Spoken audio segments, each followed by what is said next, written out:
Next up is Jeremy Murphy. He's an empowerment coach. He helps ambitious men reclaim their masculine frame by showing them how to build the life they really want. And welcome to the stage, Jeremy. Hello, everyone. How are you guys? Thank you for having me on, Jason. This is an incredible event. So, you deserve your flowers for being able to put this together, brother. Thank you. So this particular event is, for me, very appropriately titled because I have this philosophy, I have this theory that I want to share with all of you. And I genuinely believe that at the most basic level, as in some ways what Kelly shared, and in many ways what Clifford shared, life is a fight. And I use that as part of my philosophy as an acronym. But my philosophy is life is a fight, and that's you versus you, your lower self versus your greater self. And I also believe that, as they say, the beast that wins is the one that you feed. So you're constantly kind of in the middle trying to figure out which one you want to be at every given moment. Even the smaller decisions make a difference in which and how you're going to turn up. So I mentioned fight as an acronym as part of my philosophy. So fight is a thing that I came up with as I was going through my dark times about almost 7 years ago, when I came out of a situation that was very difficult. I went through basically what I call the 3 Ds, all basically almost at the same time. That being death of a loved one, a father figure, divorce, and depression. Kind of like bang, bang, bang, bang, bang. And so I had to figure out a way to kind of dig myself out of that hole. And when I look back, I developed this concept that I call fight. Fight being an acronym. F stands for faith. The I stands for inventory. The G stands for growth. The H stands for habits. And the T stands for team. Right. So I want to share a little bit about my story and then share a little bit about my philosophy. Maybe it's might be helpful to someone. But what happened for me about 2017, I was also doing MMA fighting. I was on the local circuit, and I was at that time, if you could believe it or not, I was a little bit younger and even a little bit handsomer than I am now, if you can imagine. So I had this fight coming up, and I had this gentleman that I had met. We called him Pops at the gym at AKA. Pops was he's basically like Mickey from the Rocky movies. Pops was that. He's an old guy. He had his ways. He said what he wanted to say. He insulted you, and he was too old for you to insult him back. The first time I met him, I was training. I was doing a little bit of sparring, and the head coach at AKA, this guy named Javier. After sparring, I'm thinking in my head I did a decent job, but after sparring, Javier comes to me and he yells at me in this gym in front of all the other fighters. It's really embarrassing, not super awesome. And he says to me, he said, "You have no power. Like, I have no punching power." Right? Perfect knows what I mean. You have no power. You have to go see Pops, right? So Pops and this guy had been hearing about already. So finally, it was like it was an order. You have to go see Pops. So I go see Pops. I already been fighting for some time, but with really virtually no success, right? I had success in other aspects of martial arts, but in mixed martial arts, it's very hard for me to win. And this was why. I was very frustrated. So I go see Pops, and the first thing, I go in this other room, and Pops is this old guy. He's in the ring. He's probably like 5'5", 5'4". He's a big round guy. And the first thing he says to me when I get into the room, he says, "Oh, you're the powder puffer that Javier has been telling me about," which is a nice way to say that I don't hit hard. So from that moment on, I knew that was my guy. So I trained with Pops at every opportunity, every moment that I can get. I trained with him 2, 3, sometimes 4 times a week, but usually 2 to 3 times a week, just working on mitts. And he would just if you can imagine learning something from somebody. Let's say, for example, if you're learning if you're imagining how to cook, right? And say you go to many different chefs and you want to learn how to cook. And some chefs have a very kind of like spicy style. And they're like, "Yeah, if you want, we're gonna make a lasagna, but we're gonna add a little bit of this and add a little bit of that." And they make it like all fancy, okay? But other chefs are like, "This is how you make a lasagna. You have the meat, and you have the layer, and you have the meat, and you have the layer, and that's it. And then you go home. Maybe that's it. Like that basic." Pops is that. Pops hated the flair. He hated like the fancy stuff. He hated all that. He was just like, punch hard constantly. Everything's hard. Punch hard, kick hard, everything. It was a style of training I had never seen before. And at the same time, made complete sense to me. So I trained with him for about a year and a half before our first fight.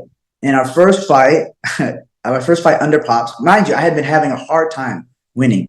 My record was literally, I'm embarrassed to say, but my record at that time was 1-3, 1 win, 3 losses, right? So I trained with Pops. I have this fight.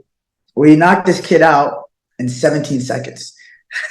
So with a move that Pops showed me, so I can YouTube it. I can send you the YouTube video, but it came straight out of Pop's playbook, right? And what was crazy is that leading up to the fight, I had friends. There's a group of us that Pops trained. We called ourselves the Misfits. And I had friends that were like, I can't wait to see you fight.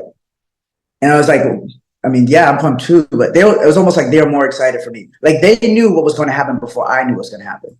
So when I knocked this kid out 17 seconds, then I'm like, oh, this is really something. So now, not only a few things start to change. My confidence changes, obviously. But also my relationship with people in the gym, right? How people are viewing me like, oh, wow, okay, Jeremy, maybe you do have something, right? Because when you're in the gym type setting, it's a bunch of, everybody's alpha, but then there's layers of alpha, right? And so, you start to get a certain level of respect that you didn't have before. And so the next kid that I fight, right? I fight this kid. I had this one matchup. It's like maybe 6-8 months later. I had this one matchup, looked pretty good. That kid fell out. Another kid comes in. I'm about 37 at this time, something like that, 36, 37, maybe 36. And I'm fighting this kid that's 25. The replacement, this kid's like 25, is 26. And I watched his video, and this kid knocks everybody out. This next kid, the second kid I'm going to fight, he's knocked everybody out. Matter of fact, I had a buddy of mine that I've known for a long time that trained at my gym, one of my good friends, and they fought together about a year prior. Okay. The guy that I'm about to fight and my buddy, they fought together about a year prior. But my buddy won, but my buddy went to the hospital.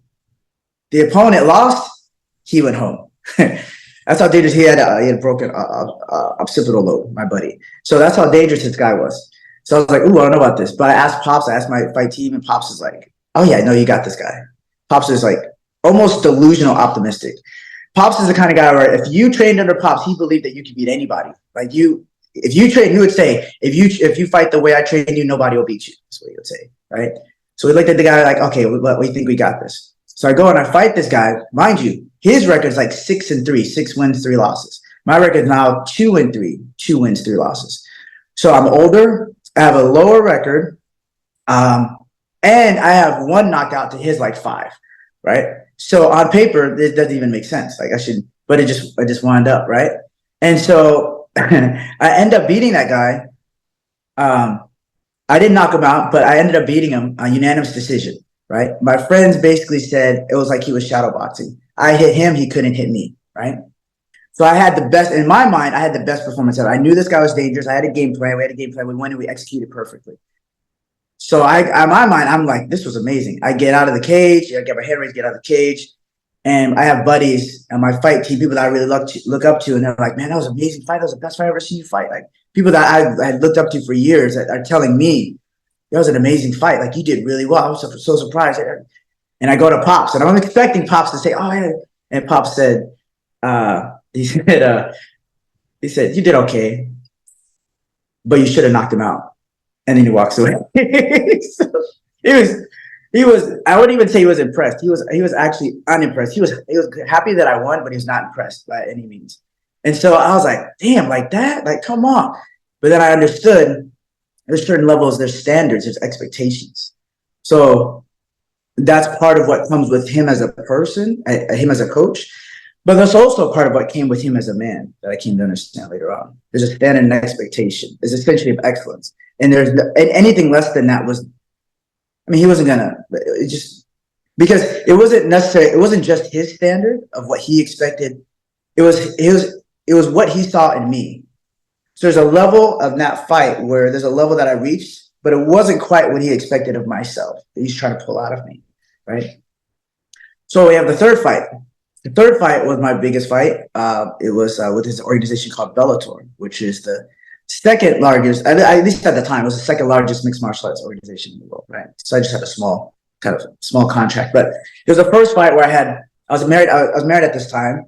At this time, my marriage was, I had known that we weren't connecting, and I was trying to figure out what to do about all that. It was very, by this time, I was spending a lot of time fighting because I didn't want to spend a whole lot of time at home, to be honest with you. We weren't on the same page for a variety of reasons. More reasons that I might understand much better now than I did then. But so I was already having some challenges. But we had this third fight, and me and Pops, we get this contract to sign, fight for Bellator. We're excited. I'm training with Pops' son, Jeff, who's like the second chair. We're excited. We're pumped, right? And then the fight's in, I want to say it was in April or May. I think it was April. And so we start training in January. I go to the gym. I train with Pops. And there's one day in January I go and Pops doesn't show up, which is never happens. Not only was Pops always there, he was always on time. He was always early. So I called Jeff, I looked around and Pops is in the hospital, right? Pops is like 83 by this point, right? He had been training people for like literally like 40 years, training fighters. And he had a whole nother career before that in the armed forces and working for Boeing. He did all this amazing stuff. So I was on the very, very tail end of his legacy. But anyway, so he's in the hospital. And so I was like, what happened? And, to this day, I'm still not, there's a few major complications that he had. There was just one thing. But he's in the hospital. So I talked to Jeff. Jeff's like, oh, he's in the hospital. Something happened, but he'll be fine. His health is compromised, but he'll be fine. He'll bounce back. He'll probably be able to make it to the fight, like whatever. Everybody's really optimistic. So I keep training, right? So this is January-ish. Fight's not till April-ish. And then as time passes, it's like, okay, he's not getting better yet, but he will, And then as time passes, it's like, at some point, it's like, we don't know. We're not sure. And so I would go to see him. But between training one at a time, I would go see him. My buddies would go see him. We would, try to cheer him up, take pictures, ask him questions. And I watch him, his weight just dropped, drastically. And at some point, I think it was after the fight, we realized he wasn't coming back.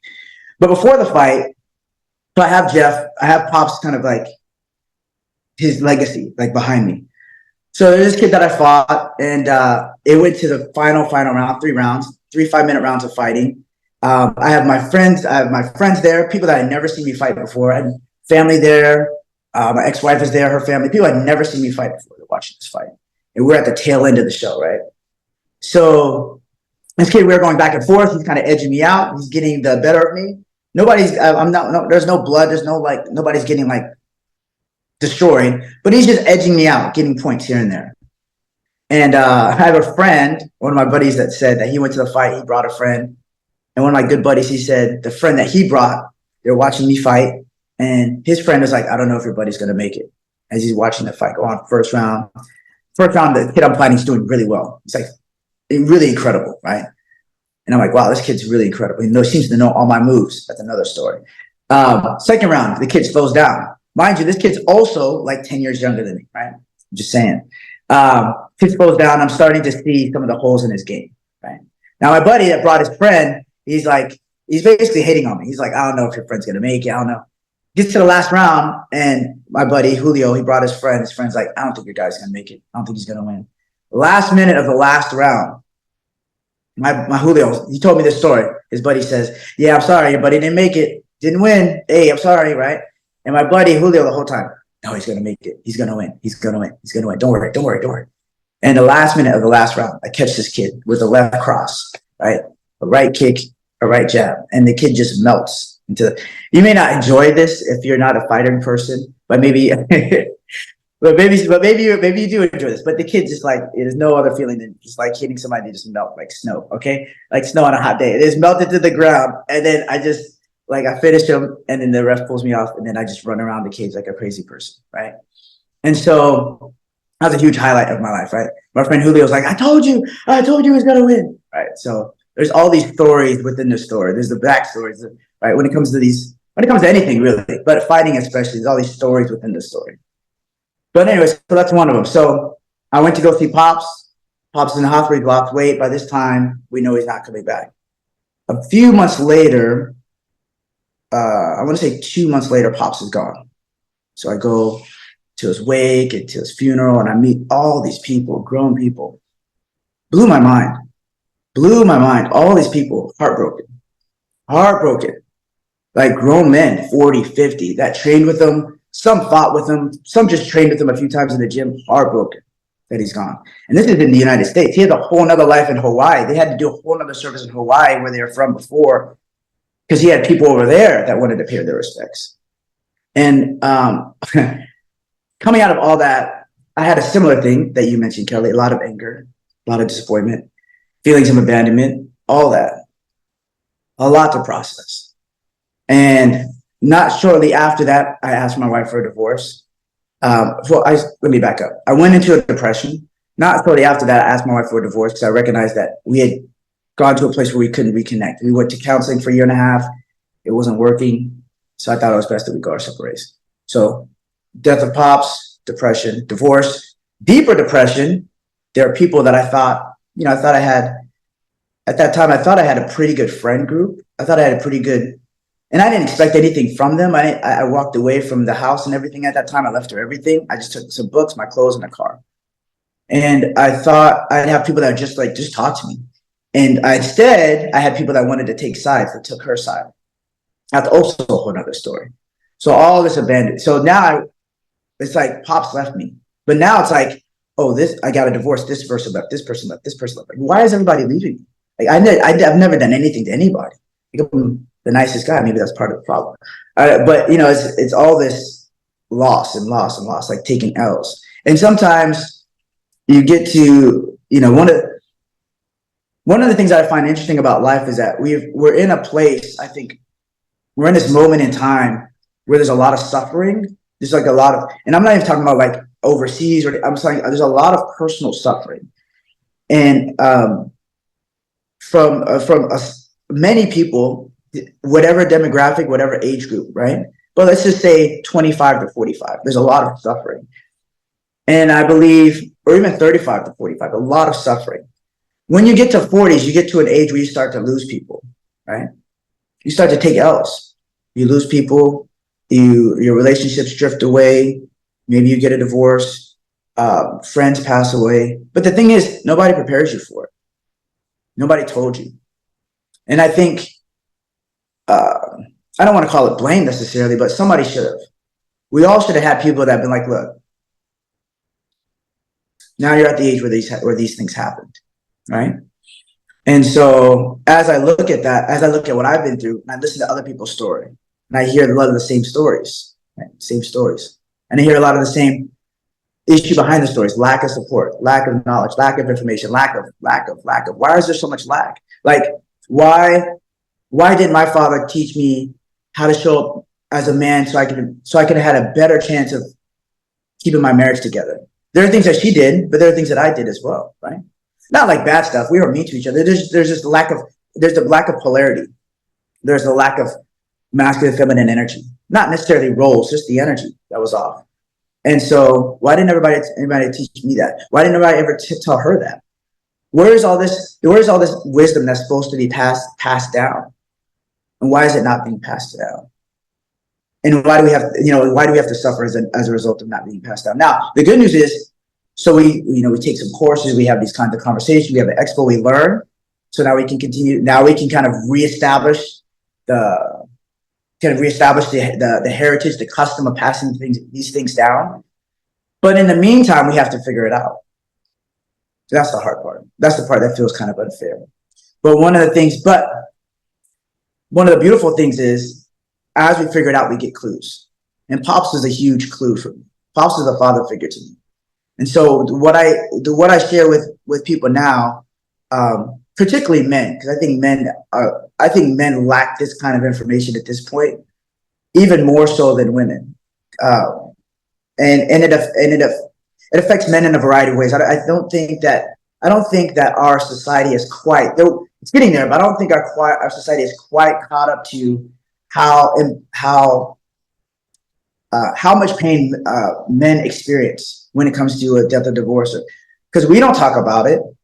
And also, there's a certain level of our society where enduring pain is expected. But just because enduring pain is expected, we've all just accepted that. Most men have accepted that, but that doesn't mean that it's easy. And that doesn't mean that we wouldn't like to be able to do something positive with it. And that also doesn't mean that it doesn't just sometimes destroy us. You know, men and women both go through depression. Men are 3 to 4 times more likely to take their own lives because of it, right? So what does that mean? That tells us a certain amount of weight that we all carry.